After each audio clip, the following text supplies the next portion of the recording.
ए देवा, एवढ्या रात्री तर बस स्टँडला काय आणलंस? विजा, आज आठवण येते रे तिची. आज वाढदिवस आहे तिचा. ती पण तिच्या मैत्रिणीसोबत इथंच बसायची. तिच्या सगळ्या मैत्रिणी बसची वाट बघायच्या आणि ती वेडी मला बघत राहायची.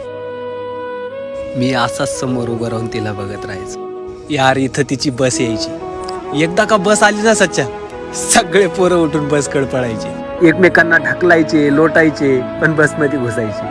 ती सगळ्यात शेवटी उठायची आणि तिच्या जागेवर जाऊन बसायची. त्या बसमध्ये एक जागा तिच्या नावाने बुक असायची. तिच्यासाठी जागा तुझ्या भावाने बुक केली होती. पोरांसोबत भांडणं करून मारून.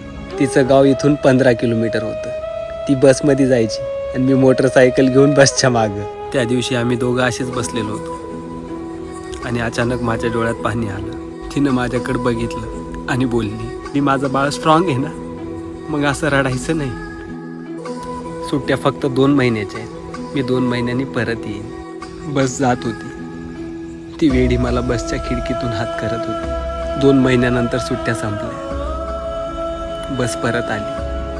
ती सीट तिच्याच नावाने बुक होती, पण त्या सीटवरती नव्हतीच. विजा, आज 4 वर्ष झाले यार. ती गेली ना, ती आलीच नाही. कितीदा नव्याने तुला आठवावे डोळ्यात